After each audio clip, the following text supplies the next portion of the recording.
Guys, what is going on? Adam from Sea Exotics. Welcome to the channel. I've got to say, guys, I'm a bit on a downer today. Couldn't believe the result of the boxing last night. Anthony Joshua getting annihilated by Andy Ruiz Jr. Who saw that coming? I certainly didn't. I'm a Joshua super fan, but he got taught a lesson. He got taken to school by Andy Ruiz. And that has really bummed me out for the whole day. So I'm doing a video to try and cheer myself up. We're going to do a bit of feeding today. Also, we're going to take a look at clutch number 11. That's just a normal female bred to the banana firebee and the leopard firefly. I think I've only got 1 or 2 more clutches to come. Got 8 in the incubator cooking, so lots more stuff to come from myself, including lots of calico stuff, again leopard stuff, banana stuff, and hopefully that pastel lesser clown bred to the pastel het clown. Hopefully she gives me something awesome. That killer king clown is what I'm really after. Big shout out to Chris over at Max Morphs, repping the Max Morph t-shirt today while I've been in the snake room doing a bit of cleaning. I'll put his information down below. Go guys, go and check him out if you haven't done already. Also give him a follow on Instagram. Great dude, just so much energy, always wanting to be at the heart and soul of the community, and I think that's a really good thing. He's a really good guy to have around. So if you're not following Chris over at Max Morphs, get down below, click the link, give him a follow, tell him I sent you. So we're going to do a bit of feeding now, and I'm not going to feed a hell of a lot, just what I had available at the time, rodent wise. It's the beneficial thing, guys, about breeding your own rodents. They're on tap, which is amazing. I remember when I had to, you know, keep ordering online or keep going to the shop to buy rodents, and it was absolutely horrible things to have to do, especially when you have to go out to the shop and try and buy them. They cost an arm and a leg. That's not to say there's not a cost involved breeding them yourself, but you get a lot more in terms of numbers for the money or work you put in. So if you've got any sort of a, you know, half decent collection in terms of numbers, you know, 10 snakes and above, I'd definitely advise, if you can, if you've got the capabilities of doing so, definitely breed your own rodents, because it will save you a hell of a lot of money going forward. That's just from my experience. I used to buy weekly, and especially when the snakes will, you know, refuse to feed. You can't refreeze rodents. Some people say you can, but honestly I really wouldn't recommend it. So because you can't refreeze them, if you haven't got anything else, you know, in the collection that could take that size rodent, it goes in a bin. Such a waste of life, such a waste of a rodent. It's ridiculous. So now what I do is I breed my own. I pre-kill them using CO2. It's not something I like to advertise that I do. A lot of people don't like it, and I can understand that. I love my rats. The kids love playing with the rats. It's not something I want to do. But my saying is, you know, a fish has got to swim, bird's got to fly, a snake's got to eat, and unfortunately they don't eat carrots, they only eat rodents, so that's what's on the menu for them, unfortunately. But when I pre-kill them, I usually offer pre-killed, and if they don't feed, they then go in the freezer for another time. So the ones I'm feeding today are ones that have been refused when they were pre-killed. So they've been in the freezer, we've defrosted them today, thawed them right out, and now we're going to offer them to a few of the babies. So we're going to do that, and then we'll take a look at clutch number 11 that I pulled a couple of days ago. I'll give you a quick sneak peek of the leopard clutch as well. Okay, so we have a nice selection of different size rodents. They've all been thawed out, and what I basically do once they come out of the water, I lay some paper towel down, just basically leave them on there for a few minutes just to drain any excess water. So they're still warm, but they're not sopping wet. So let's start with the pied female. She always, or nearly always, takes a feed. So let's hope she does on camera. Yeah, she's looking very interested. I love this girl. Cannot wait till she gets to size where I can do some stuff with her. But she should take that no problem.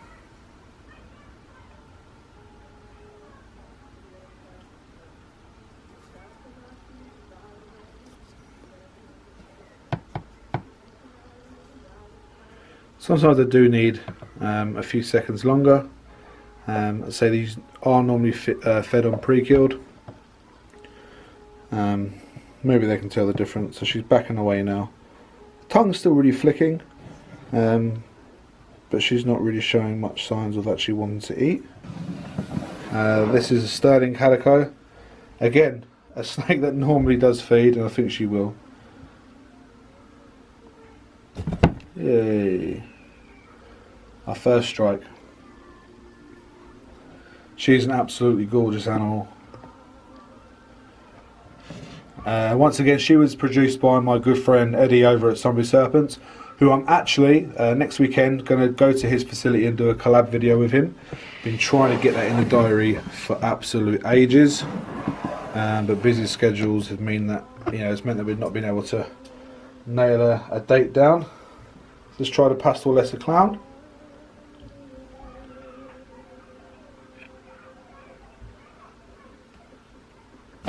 Yeah, that's a good strike. Love this animal. He's going to be a busy boy next season. Cannot wait to get him plugged into some projects, as with this girl who is the super black pastel. Let's see if she wants something to eat. She was really aggressive when I first got her. She would strike at anything, even if you walk past, she'd strike at the tub. But she's been really good recently. There you go, it's a good strike. She's been really good recently, and she's, you can just go in here and pick her up, and she doesn't give you any trouble whatsoever anymore. But again, really looking forward to plugging her into some projects. Being a super black pastel, obviously everything that she breeds or she produces will be a black pastel. So it's a good stepping stone.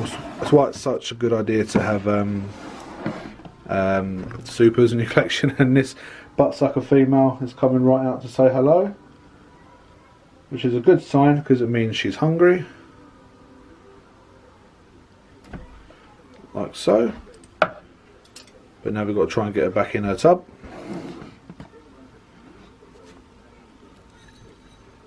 Sorry. There you go. Again, a really pretty animal. So now we have the bamboo black pastel. He's an absolute stunner. I love this boy. Bamboo's such a cool gene anyway on its own, but when you mix that black pastel with it as well, absolutely stunning. Look at the head. The head is almost like a retic head, just bright yellow. But this feeding video, sorry guys, isn't really turning out to be as exciting as I'd have planned. But like I said, that is the game we're in. Sometimes they eat, sometimes they won't.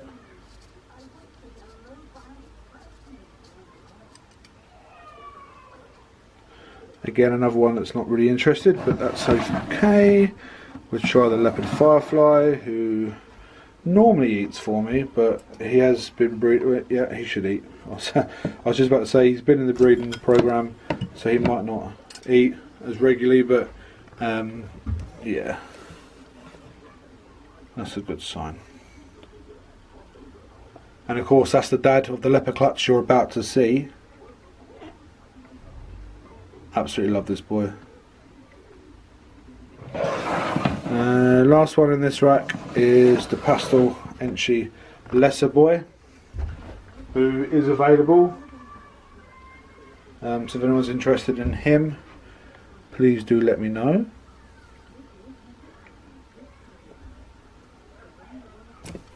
There you go. As you can see, a good feeder, good size. He's about 800 to 900 grams. He will need coming out of this tub very soon. It's big enough for him now. But I say big enough, all tubs could be bigger for the snake that's in them, but it's sufficient for him now. I'm sure I can grade him up soon. So that's it for what's in that rack. I do have a small rodent here that I think We'll feed to the Jazz Pastel, who's looking absolutely awesome. Again, another snake I'm really looking forward to breeding, just to see what this Jazz Pastel line is all about. Again, he's a great feeder normally. Oh, missed.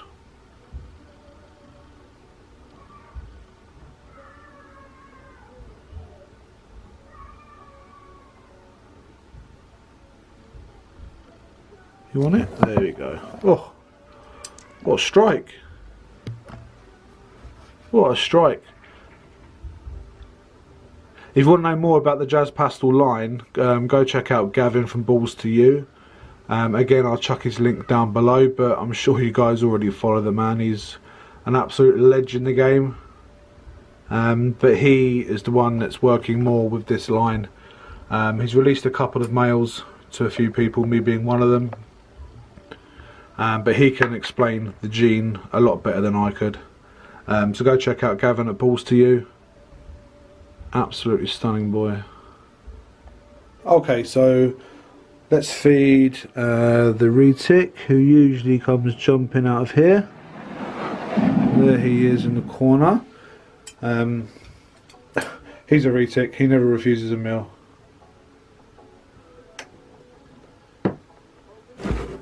There you go.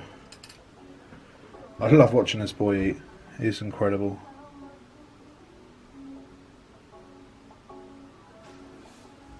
That's the Tiger Het Blonde Super Dwarf Retic. Looking awesome, putting on some really cool size. Still small, and I think he's going to his shed. He's really dulling out and still eating, so that's Retics for you. Another one of my snakes that I love, just love working with, whether it's cleaning, feeding, or just opening the tub and having a look, is this absolutely stunning pinto pied female. Big plans for her when she's up to size. Recently she's been a bit finicky with her feeding, but you know, she is close to that 1,000 gram mark. I think she's about 850 grams. So I would start expecting her to refuse a meal or two, but she definitely looks interested in this one, as did the others who decided not to eat on camera.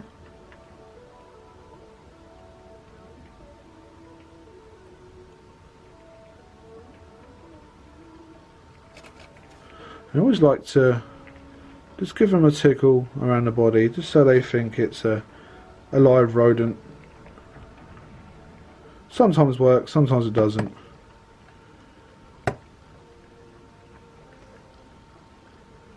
But if she really doesn't want to eat, we won't stress her too much. The banana Firebee boy above her looks very hungry, so we'll go ahead and offer it to him.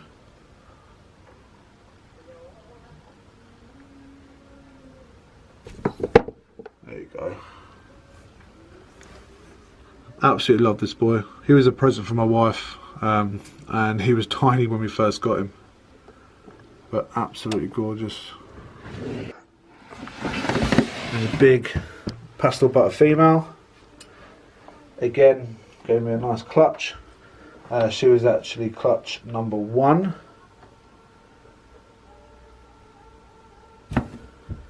Yeah. Awesome, she's looking really good. And her baby, this butter female here, is almost a carbon copy of her. Absolutely gorgeous girl. So guys, there's some feeding there. Some went to plan, some didn't, but that's the way it goes. Let's take a quick look at clutch number 11 and see what we got there. Okay guys, so this is actually clutch number 11 of the season, and it's a simple normal female bred to both the leopard firefly and a banana firebee. As you can see, she is sitting on a nice Well, what looks like a nice clutch of eggs. Let's see how well behaved she's going to be. Doesn't seem too bad. See if we can just get her off these eggs. And she just lifts straight off them. So that's nice and easy. Not the biggest clutch. 6 eggs, but that's still good. I know, Mummy, I know. She looks empty. So let's pop her in this box for a second. Okay, so 6 good eggs. And sorry the lighting's a bit rubbish. It's really sunny. That egg's really soft. That's just laid. It's really squidgy. So we'll put that in there first, just for a second. So we'll just get these in the box, and then we can play around with making sure they're upright, embryos up, and making sure that they are fertile. Try to get off this paper. So pop them in there like that. I'll try and candle them, but it's really sunny here, and I'm not sure how much light. Okay, that's not too bad. Okay, some really strong veins in that one, in that one, that one, that one, that one, and that one. So they're all, if you see that there, where my finger is, that's the embryo. So we're gonna, that's fine, it doesn't have to be right on the top. But I'm going to separate these eggs again. That's the embryo there. We'll turn these ones around though slightly, just so we can see the embryo on top, which is there. Yeah. Same with this one. We'll just turn this one around, so we can get the embryo on top. Again there, that's perfect. Okay guys, just to save time, I've done it off camera, make sure all the embryos are up, and now we can go ahead and actually just mark the tops. So quick line down each one, just so we know where the top is.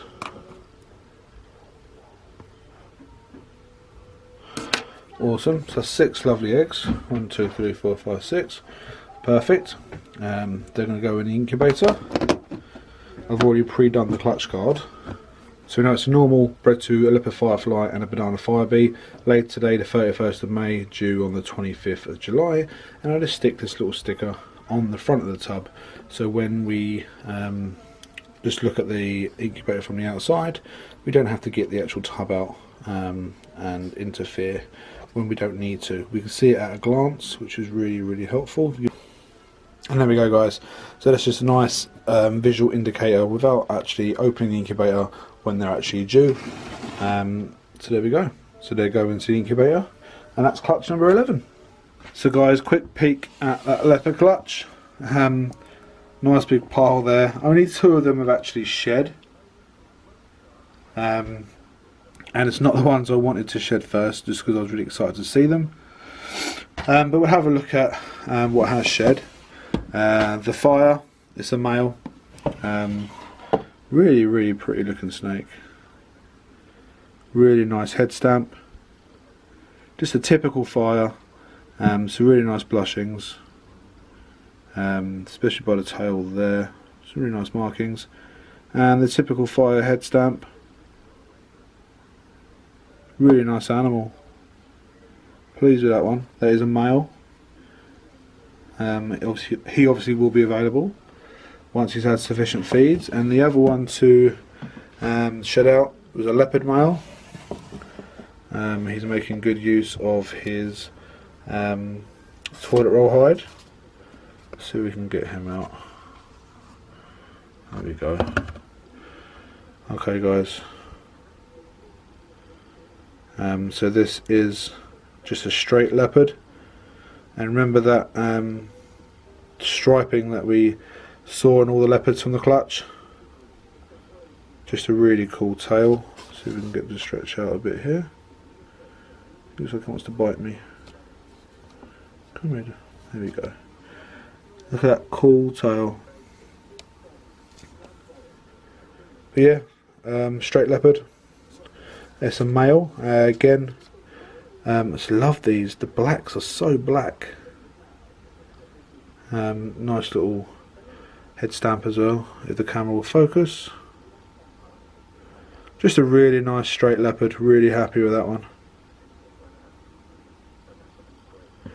That's the only two that I've actually shed. Really looking forward to a couple of these shedding, because I want to know if it's a firefly leopard or a super pastel leopard that I've got. I think I'll only know really once they shed. But of course I'll keep you guys updated as and when. So guys, there we go. Hope you enjoyed that video of the feeding or not feeding. Some of them fed, some of them didn't, but that's just the way it goes. Sometimes they want to eat, sometimes they don't. It could be the cameras in the face, it could be the time of day. It is about 7 o'clock at night, but obviously in the UK we're going into summer, so it looks outside just as though it did at 3 o'clock in the afternoon. It's really bright. But I've never normally had an issue with, I've never had to feed my snakes at night. They usually feed day or night. What works for me, what works for my setup, they're normally really good. But there could be other factors to why I don't eat. But like I said, it's the species. Don't stress yourself if you're new to this. I promise you it's normal. If you do get worried that your snake's not eating, just reach out to someone like myself, someone who's, you know, a bit more experienced. Just reach out. Even if it's just reassurance that you want, I'm sure I'd be happy to, but I'm sure there'll be lots of people out there really just to give you that reassurance and just make you feel a bit more comfortable with the situation. But guys, that's going to be about it for the video today. Don't forget, we're doing the 1200 sub giveaway, which is a 50% off voucher from myself here at TA Exotics, and you've seen some of the beauties that we're producing over here, so that can go a long way in getting you a cool snake. But you know, you've got to be a subscriber. We've got to get to 1200. I think we're just over 1050 something, which is amazing. But we've got to get to 1200 before I can do that giveaway, and the closer we get to the 1200, the closer we get to the 1500, and that's going to be really awesome. So that's it guys, thanks for watching. Please leave a comment down below, subscribe if you haven't done already, and I will see you very, very soon.